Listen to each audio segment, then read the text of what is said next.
आज का हमारा टॉपिक है operation on sets. Operation on sets क्या है? जैसे हम अर्थमेटिक में मल्टीप्लाई करते हैं, ऐड करते हैं, डिवाइड करते हैं और सब्ट्रैक्शन करते हैं, इसी तरह सेट्स पे भी ऑपरेशन होते हैं और उनके नाम मुख्तलिफ हैं। यूनियन ऑफ टू सेट्स या three sets, intersection of two और three sets, complement of a set, symmetric difference, difference, cartesian product of two or more sets. तो उसके लिए हमें यूनिवर्सल सेट चाहिए। 0 1 2 3 4 5 मीन्स यूनिवर्सल सेट वो सेट है जिसमें गिवन सेट्स के पूरे सारे मेंबर्स या एलिमेंट्स मौजूद हों। और दूसरे हमें ए सेट चाहिए, दूसरा हमें ए सेट चाहिए बी सी। ए के में एलिमेंट्स हैं 0 2 4, बी के 1 3 5, सी के 0 1 2। अब हमें कह रहा है कि ए यूनियन बी मालूम करें, तो हम क्या करेंगे?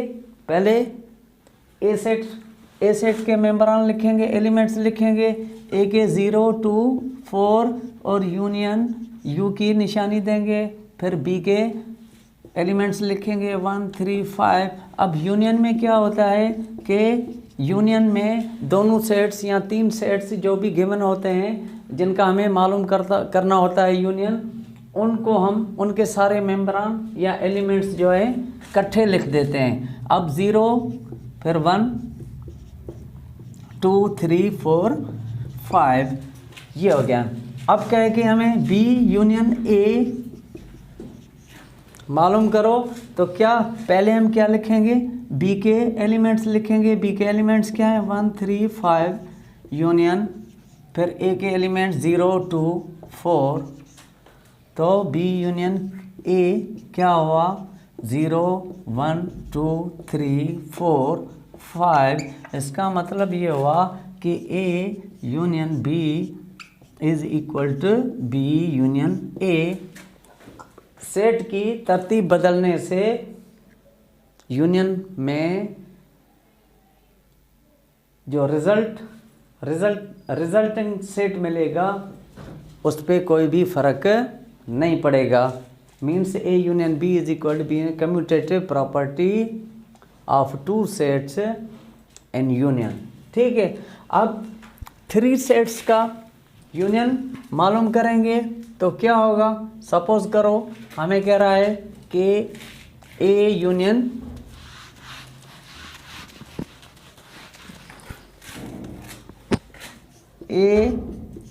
B union C and A union B union C मालूम करो। तो पहले हम ए यूनियन बी मालूम करेंगे।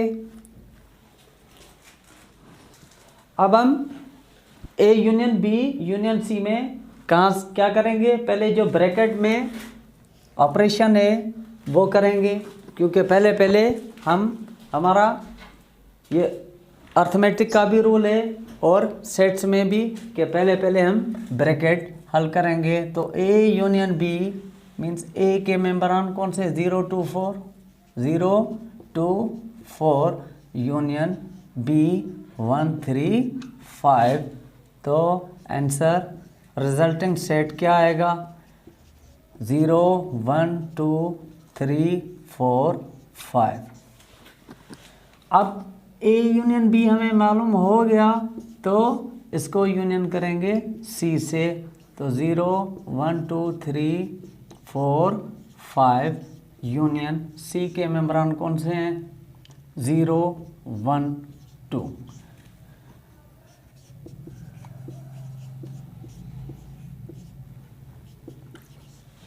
अब 0 इसमें दोनों सेट्स में 0 मौजूद है, 1 भी 2 भी, तो इनको हम एक मर्तबा ही लिखेंगे यूनियन में और बाकी 3 4 5 लिख लेंगे। तो ये हमारा क्या हो गया? A union B union C. अब हम मालूम करेंगे ए यूनियन बी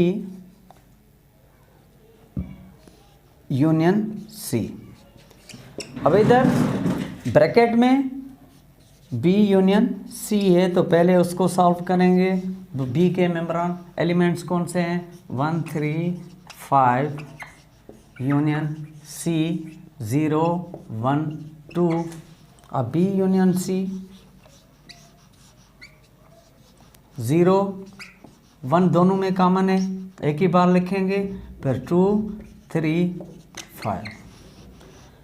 अब इसको ए से यूनियन करेंगे बी यूनियन सी को, तो पहले ए है तो ए के एलिमेंट्स लिखेंगे 0 2 4 यूनियन 0 1 2 3 5।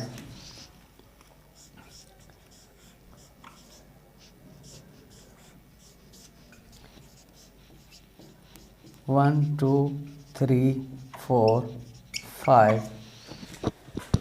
अब A union B union C is equal to A union bracket B union C bracket होगा। दोनों का आंसर सेम ही आएगा। इसका मतलब ये हुआ कि इसको हम क्या कहते हैं? Associative property of three sets या of sets with respect union. अब आते हैं इंटरसेक्शन पे। इंटरसेक्शन में हमें 2 या 3 सेट, जिन सेट्स की हमें इंटरसेक्शन करनी होती है, उनके मेम्ब्रेन जो लाइक एलिमेंट्स होते हैं वही लिखने पड़ते हैं, जो अनलाइक होते हैं उनको हम नहीं लिखते, तो उसको हम क्या कहते हैं? इंटरसेक्शन। अब सपोज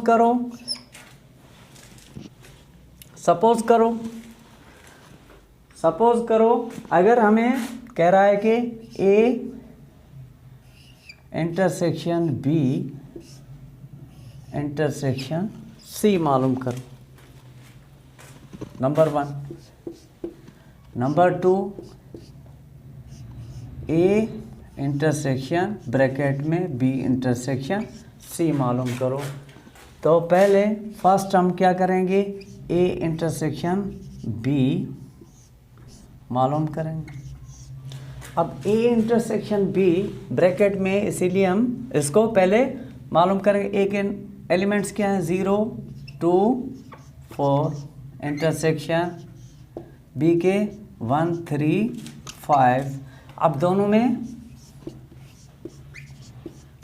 कॉमन या लाइक एलिमेंट्स कोई भी नहीं है। इसका मतलब ये हुआ कि लाइक एलिमेंट्स जब नहीं होंगे तो इंटरसेक्शन क्या होगा? Empty set. क्या होगा? Empty set. A intersection B intersection C. अब ए इंटरसेक्शन बी हमें क्या मिला है?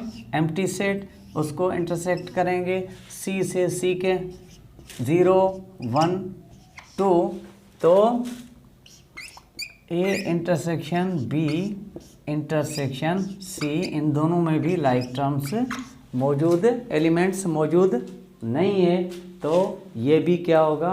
Empty set. इसका मतलब ये हुआ कि अगर एक सेट में एक सेट एम्प्टी होगा तो दूसरे के साथ उसका इंटरसेक्शन करेंगे तो रिज़ल्ट में हमेशा एम्प्टी सेट ही मिलेगा। एक नतीजा तो ये अखज़ हुआ कि अगर कोई भी एक सेट एम्प्टी हुआ तो जितने भी सेट से हम उसको इंटरसेक्ट करेंगे तो रिज़ल्ट जो होगा वो क्या होगा? एम्प्टी सेट ही होगा। फर्स्ट जो रिज़ल्ट निकला वही निकला। अब दूसरा A intersection bracket B intersection C. अब पहले बी इंटरसेक्शन सी करेंगे। बी इंटरसेक्शन सी दोनों में कॉमन एक है, एक लिखा हमने। अब A intersection B intersection C, तो ए के एलिमेंट्स क्या हैं? 0 2 4 इंटरसेक्शन बी इंटरसेक्शन सी के एलिमेंट्स एलिमेंट सिर्फ एक ही है, तो इसका रिजल्ट क्या आएगा? दोनों में लाइक टर्म्स नहीं है, इसीलिए ये भी एम्प्टी आएगा, एम्प्टी सेट आएगा। इसका दूसरा रिजल्ट ये निकला कि अगर हम सेट्स की तरतीब को बदल दें तो आंसर रिजल्ट पर, इंटरसेक्शन में रिजल्ट पर कोई भी असर नहीं पड़ता। ये भी एम्प्टी सेट आ गया, इसका रिजल्ट भी एम्प्टी सेट आ गया है, इसीलिए दोनों बराबर हैं। इसको हम क्या कहते हैं? Associative property of intersection, of intersection. ठीक है। अब कॉम्प्लीमेंट ऑफ सेट्स, कॉम्प्लीमेंट में क्या होता है? जैसे हमें क्वेश्चन मिले कि ए कॉम्प्लीमेंट मालूम करो, बी कॉम्प्लीमेंट मालूम करो, तो क्या करेंगे? A complement means universal set के वो एलिमेंट्स जो ए में मौजूद न हो, उसको हम क्या कहेंगे? कॉम्प्लीमेंट। ए का कॉम्प्लीमेंट मीन्स यूनिवर्सल सेट के वो एलिमेंट्स जो ए सेट में मौजूद ना हो, उसको हम क्या कहेंगे? A complement. सब अब ए कॉम्प्लीमेंट मालूम करना है तो यू डिफरेंस ए रखेंगे, और यूनिवर्सल सेट क्या है? 0 1 2 3 4 5, डिफरेंस ए के एलिमेंट्स 0 2 4। अब ए कॉम्प्लीमेंट 0, ये इसमें से कट गया, 2 कट गया, 4 कट गया, बाकी यू में कौन से एलिमेंट्स बचे? 1 3 5, तो ये हो गया ए कॉम्प्लीमेंट। अब बी कॉम्प्लीमेंट पे आते हैं, तो B complement means U difference B, U 0 1 2 3 4 5, difference B 1 3 5। अब 1 3 5 लाइक टर्म्स हैं, ये यू में से ख़त्म हो गए, बाकी जो बचे वो क्या हो गया? बी का कॉम्प्लीमेंट। मीन्स यूनिवर्सल सेट के वो मेंबर जो बी में मौजूद नहीं, बी में 1 3 5 है और 0 2 4 बी में मौजूद नहीं है। इसी तरह अगर क्वेश्चन मिले हमें कि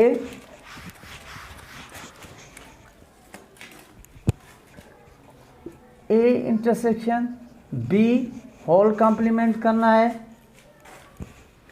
और A complement intersection B whole complement करना है, या A complement union B complement whole complement करना है।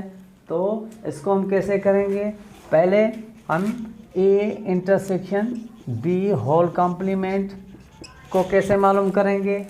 ब्रैकेट में ए इंटरसेक्शन बी है मीन्स, और होल कॉम्प्लीमेंट पूरे ब्रैकेट का, तो पहले हम जो ब्रैकेट के अंदर हैं वो मालूम करेंगे। A intersection B, A intersection B क्या होगा? 0 2 4 ए, और बी के एलिमेंट इंटरसेक्शन बी के एलिमेंट 1 3 5, तो ए इंटरसेक्शन बी इंटरसेक्शन में लाइक टर्म्स मौजूद है, लिखने पड़ते हैं, तो इन दोनों में लाइक टर्म्स कोई भी नहीं, तो एम्प्टी सेट आ गया। क्या आ गया? एम्प्टी सेट, क्योंकि दोनों में लाइक टर्म्स नहीं है। अब होल कॉम्प्लीमेंट करेंगे, इसका मतलब ये हुआ कि ए इंटरसेक्शन बी में वो एलिमेंट्स लिखेंगे जो यूनिवर्सल सेट के वो में एलिमेंट्स लिखेंगे जो ए इंटरसेक्शन बी में मौजूद नहीं। अब ए इंटरसेक्शन बी तो हो गया एम्प्टी सेट, और यूनिवर्सल सेट में कौन से एलिमेंट्स हैं? 0 1 2 3 4 5। इसका मतलब ये हुआ कि हम आंसर ऐसे लिख सकते हैं कि 0 1 2 3 4 5 जो हैं यूनिवर्सल सेट के वो एलिमेंट से जो ए इंटरसेक्शन बी में मौजूद नहीं। अगर इसको सॉल्व करोगे तो A intersection B whole complement means U difference A intersection B और U 0 1 2 3 4 5 difference A intersection B empty set है तो आंसर क्या है 0 1 2 3 4 5। ये हो गया A intersection B whole complement. अब इसका रिजल्ट क्या निकला कि ए इंटरसेक्शन बी जब भी दो सेट को इंटरसेक्ट करोगे और उसका होल कॉम्प्लीमेंट मालूम करोगे तो किसके बराबर आएगा? यूनिवर्सल सेट के। किसके बराबर आएगा? यूनिवर्सल सेट के। अब नेक्स्ट जो है क्या है? A complement intersection B whole complement. Bracket को सॉल्व करने के लिए हमें देखना पड़ेगा कि ब्रैकेट में क्या है? A complement intersection B. तो पहले ए कॉम्प्लीमेंट मालूम करेंगे, यू डिफरेंस ए। अब यू के एलिमेंट 0 1 2 3 4 5 डिफरेंस ए के एलिमेंट्स क्या हैं? 0 2 4। तो ए कॉम्प्लीमेंट हो गया 0 2 लाइक टर्म्स हैं, ये यू में से ख़त्म कर दिए। अब 1 3 5 ये हो गया ए कॉम्प्लीमेंट। अब ए कॉम्प्लीमेंट को इंटरसेक्शन करोगे बी से तो लिखेंगे 1 3 5 intersection B 1 3 5 means A complement intersection B क्या आ गया? 1 3 5। तीनों जो है दोनों सेट्स में मौजूद हैं। अब होल कॉम्प्लीमेंट नेक्स्ट स्टेप क्या है? ए कॉम्प्लीमेंट इंटरसेक्शन बी का whole complement. A complement intersection B whole complements means U difference A complement intersection B. तो U 0 1 2 3 4 5 difference A complement intersection B 1 3 5। तो रिजल्ट क्या मिला? 0 2 4। इसका मतलब ये हुआ कि A complement intersection B whole complement is equal to 0 2 4 A के बराबर। जिसका कॉम्प्लीमेंट लिया ए का जो ब्रैकेट में थे उसमें ए का कॉम्प्लीमेंट लिया तो किसके बराबर आ गया? ए के बराबर। इसी तरह चौथा ऑपरेशन है सिमेट्रिक डिफरेंस। सिमेट्रिक डिफरेंस में ये चीज़ ध्यान नशीन करनी चाहिए कि जो भी दो सेट मिले जिनका हमें सिमेट्रिक डिफरेंस निकालना है तो उनमें जो दोनों सेट्स में लाइक टर्म्स होंगे वो हम कैंसिल कर देंगे।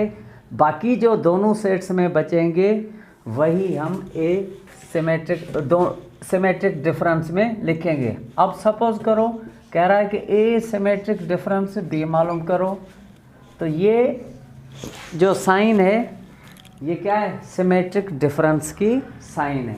अब कह रहा है कि ए सिमेट्रिक डिफरेंस बी मालूम करो, तो A symmetric difference B, A के element 0 2 4 symmetric difference B, B के एलिमेंट्स 1 3 5 हैं। तो ए सिमेट्रिक डिफरेंस बी, इन दोनों में लाइक टर्म्स कोई भी नहीं, दोनों सेट्स में लाइक टर्म्स कोई भी नहीं, तो सारे लिखेंगे 0 1 2 3 4 5 difference symmetric means same, difference, ठीक है, तो सिमेट्रिक डिफरेंस आ गया। अब फिर आते हैं डिफरेंस पे, किस पे, डिफरेंस पे। अब डिफरेंस में क्या होता है, जैसे सपोज करो कह रहा है कि ए डिफरेंस बी मालूम करो, तो ए के एलिमेंट्स क्या हैं, 0 2 4, डिफरेंस बी 1 3 5, ए डिफरेंस बी। अब ए सेट है, डिफरेंस बी है, मीन्स ए के वो मेंबर रखो जो बी में मौजूद ना हो, या बी के लाइक टर्म्स जो हैं वो ए में से हटा दो, बाकी जो ए में बचे वही जो है क्या होगा, ए डिफरेंस बी। अब देखो बी के मेंबर्स क्या हैं, एलिमेंट्स क्या हैं, 1 3 5, इधर है ए के ए सेट के एलिमेंट 0 2 4, कोई भी लाइक टर्म्स नहीं, मीन्स ये तीनों 0 2 4 क्या हो गया, ए डिफरेंस बी, ए डिफरेंस बी।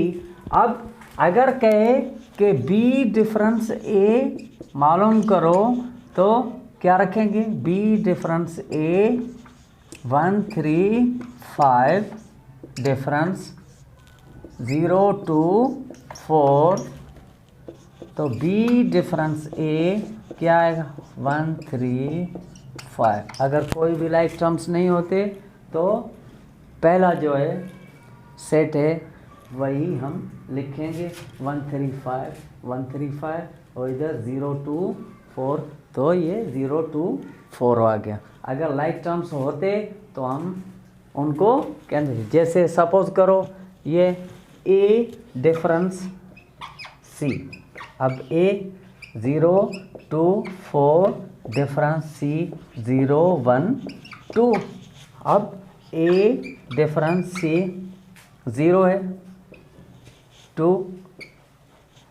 बाकी क्या बचा है 4, तो ये हो गया ए डिफरेंस सी। उसके बाद है